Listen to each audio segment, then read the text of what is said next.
Assalamu alaikum. My dear students, how are you?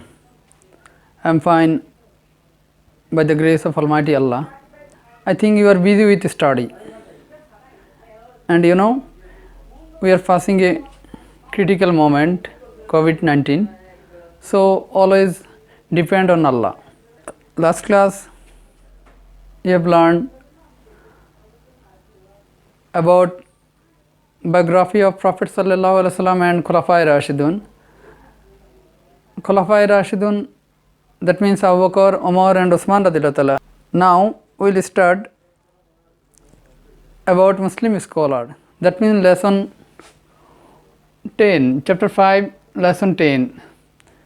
Lesson 10 about the Muslim scholar. You know one thing, if we study the Islamic history, we can see there are so many scholars, they sacrifice their life only for education sector, science and technology. And side by side we will get some Sahabi also, Sahabi and Tabi, they also sacrifice their life only for acquiring knowledge. But it's not for their self, it's for the human welfare, how women lead their life in this world. The Muslim scholar, you will not forget their contribution. They contributed so many things in several fields. The Muslim contributed in several times and different places. And at the beginning, we can see the word I have written here. At first you can see the first wahi of Al-Quran. It is Iqra, that means the read.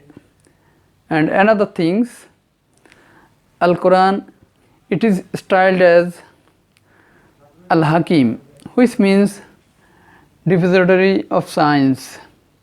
At the beginning, in the Holy Quran, Allah emphasizes us to acquire knowledge.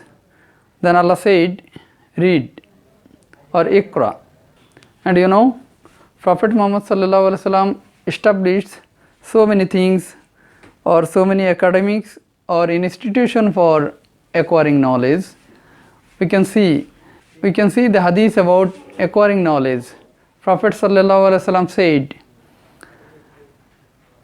acquisition of knowledge is for every Muslim. The hadith has been taken from Ibn Majah. Prophet Sallallahu Alaihi Wasallam set up a educational institute. At first, Prophet Sallallahu Alaihi Wasallam set up an institute, its name Darul Arqam, which is established at Makkah. It is educational institutions. And another institutions, its name As-Suffa. As-Suffa, it is also a residential educational institution established by Prophet Sallallahu Alaihi Wasallam inside the corridor of Masjid Nabawi. And there are so many people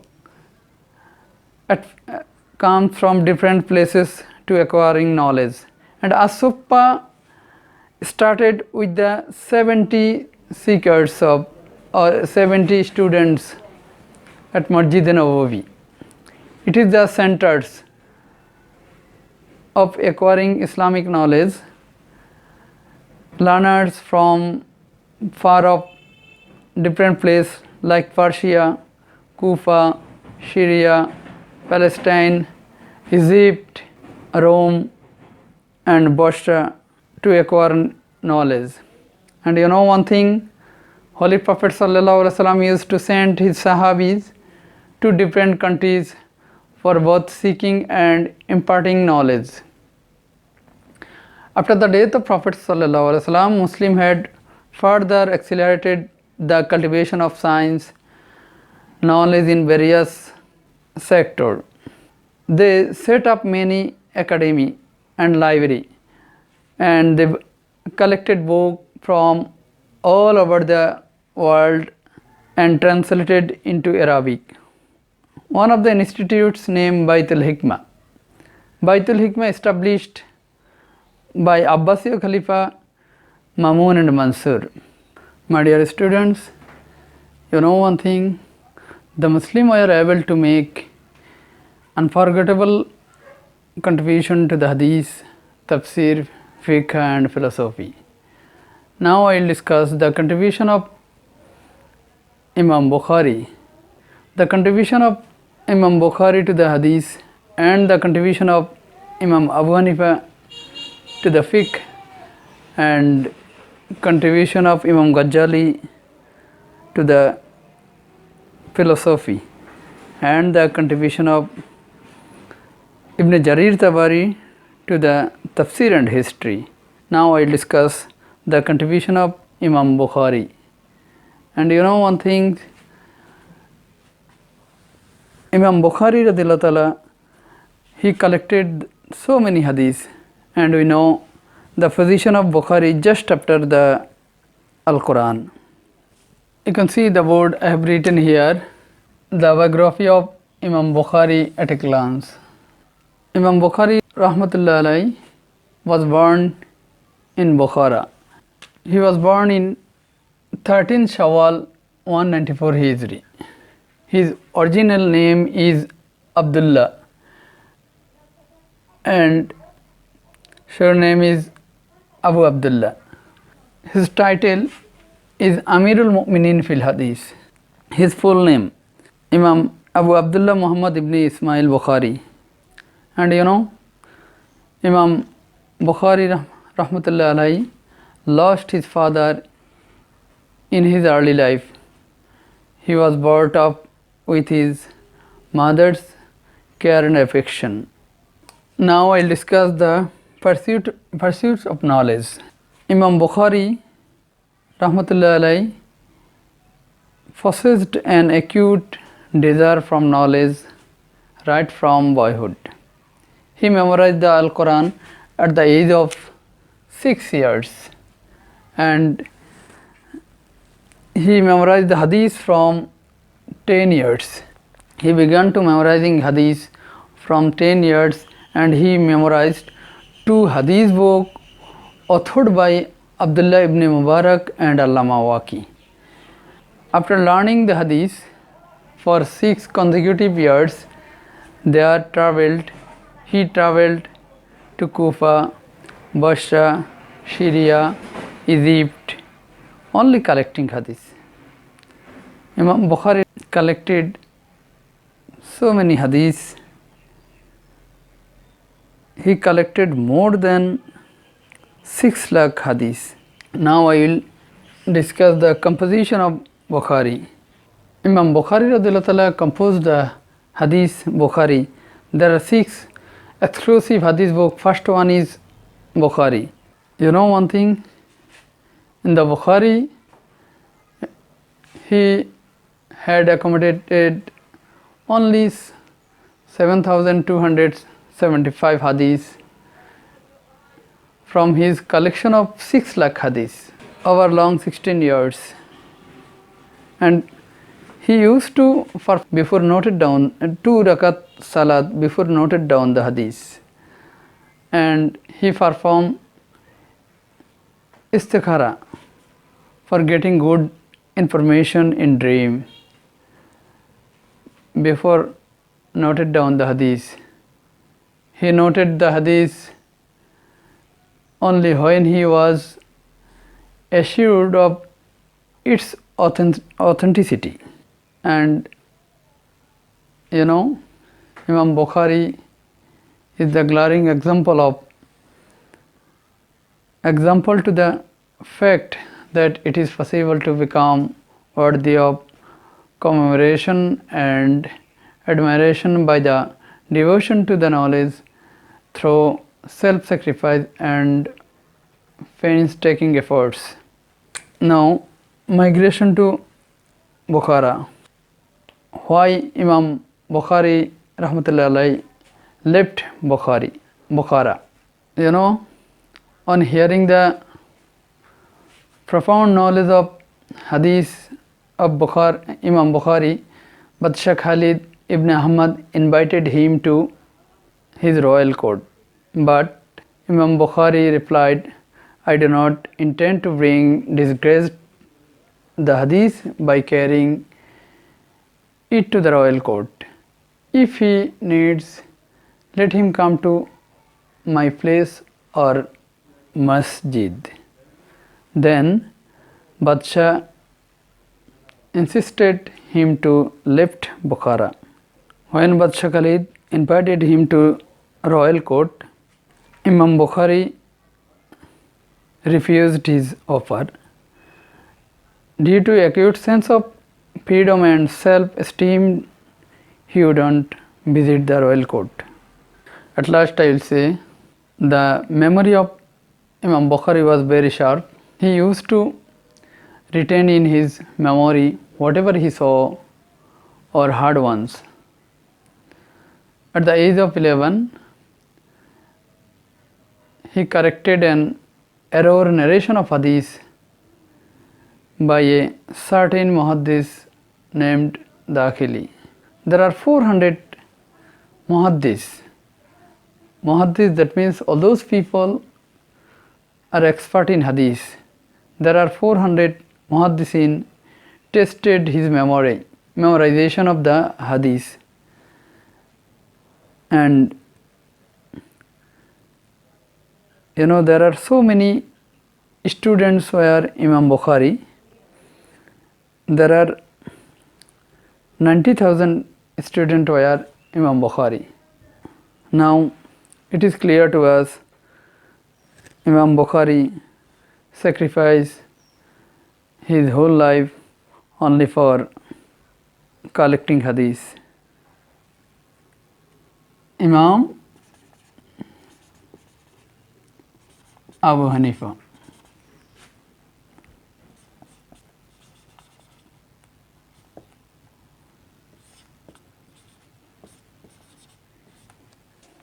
My dear students, now we will discuss another Islamic scholars who established fiqh. And you know, his name, he was Imam Abu Hanifa, who was the father of fiqh. You can see the board. I have written here at a glance some point. Imam Abu Hanifa was called the father of fiqh. He was born in 18 Hijri, corresponding 699 in Kufa. His name was Noman and his title Imam Ajam, or greatest Imam. He was the second generation, that means the Tabi. We will discuss about his knowledge and contribution to the fiqh and contribution to hadith and his quality. At first, try to learn about his knowledge. He was very intellectual person, and you know, he blessed with a very intellect. In early life, he designed to concentrate on trade. In early life, he desired to concentrate on trade. After that, he acquired profound knowledge of hadith, Quran, tafsir and fiqh. And he studied fiqh under the Hamad Rahmatullah Alayhi. That means Hamad Rahmatullah Alayhi was his teacher. Now we will discuss his contribution to the fiqh. You know one thing, Hazrat Imam Abu Hanifa was the designer of the science of the fiqh. He formed a fiqh editorial board consisting of 40 disciples. This board gave shape of perfect and discipline after a devoted mission for long 22 years. And later he formed a chief of board with the 10 members chosen from former board. The contribution of the this board, that means the fiqh editorial board, to the propagation and expansion of the fiqh is of highest measure. When any problem or any masala was brought to its notice, it would immediately prolonged into its researcher. Dear students, we are discussing about the fiqh editorial board. What is fiqh editorial board? It is one of the board where the problem generally solved according to the Quran and Sunnah. And in our society there are so many problems arose, and the contribution of the fiqh editorial board to the propagation and the expansion of the fiqh is of the highest measure. When any problem or any masala arose, or any problem or masala was brought to its notice, it would immediately plunged into the researcher in the light of Quran and Sunnah and offer solutions. There are 80,000 masala were recorded in Kitab-e-Hanafiyat, that means the book of Imam Abu Hanifa. And Imam Abu Hanifa was the founder of Hanafi school. He was the founder of Hanafi Mazhab or Hanafi school. Mazhab means way or rules. Mazhab means the way. Imam Abu Hanifa rahmatullahi alayhi show us the way how to get Islamic solution. And now I will discuss the contribution of hadith of Imam Abu Hanifa. And one thing, Imam Abu Hanifa rahmatullahi alayhi not only contributed to the fiqh, he also contributed to the hadith also. He has written a book, its name Musnad-e-Imam Abu Hanifa. There are 500 hadiths contained in this book. Now we will discuss the quality of Imam Abu Hanifa.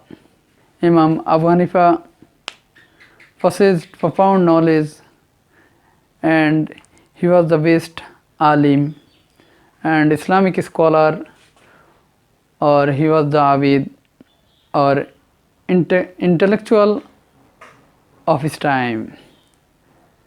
And Imam Shafi, one of the Islamic scholars after Imam Abu Hanifa, he said, in the discipline of the fiqh, men depend on Imam Abu Hanifa rahmatullahi alayhi. And another Islamic scholar said about Imam Abu Hanifa, his name was Makki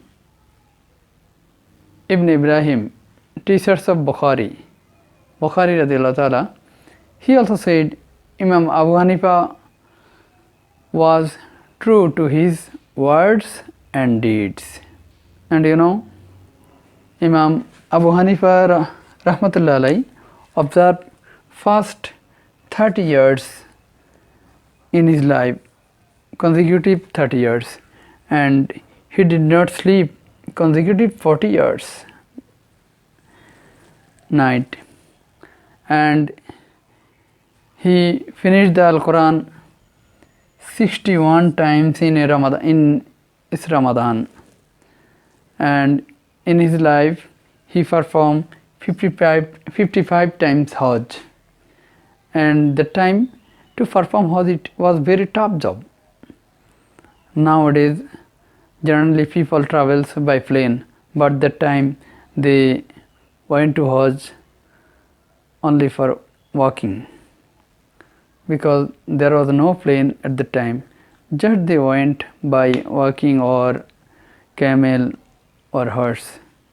And you know, one thing, Imam Abu Hanifa was so pious that on coming to know of stealing a goat in his time at Kufa, he refrained from purchasing mutton from Bazar 7 years.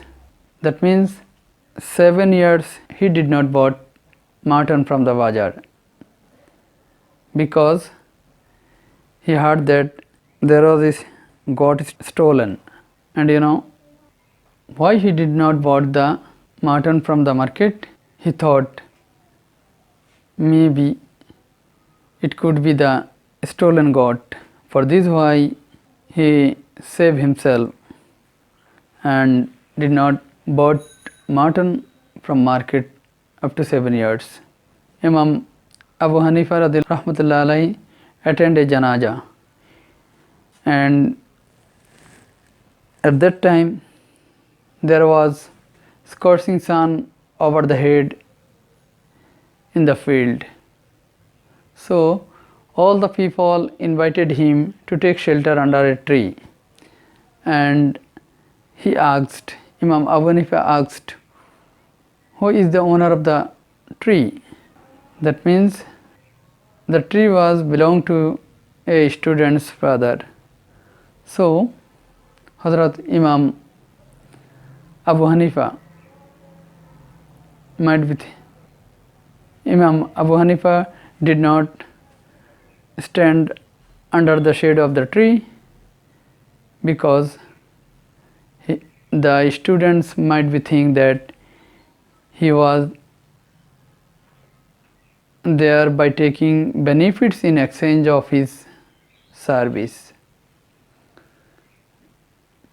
And you know one thing, during the time of Imam Abu Hanifa,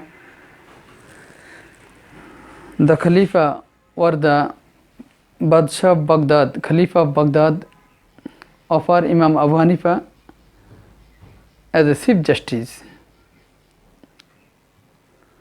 But Imam Abu Hanifa refused to accept the office of the Chief Justice of Baghdad offered by the Badshah Khalifa Mansur. When Imam Abu Hanifa refused the offer, Khalifa Mansur put him into the prison, and at last Imam Abu Hanifa died of poisoning at the order of Khalifa. He died 150 Hijri, corresponding to 767 CE.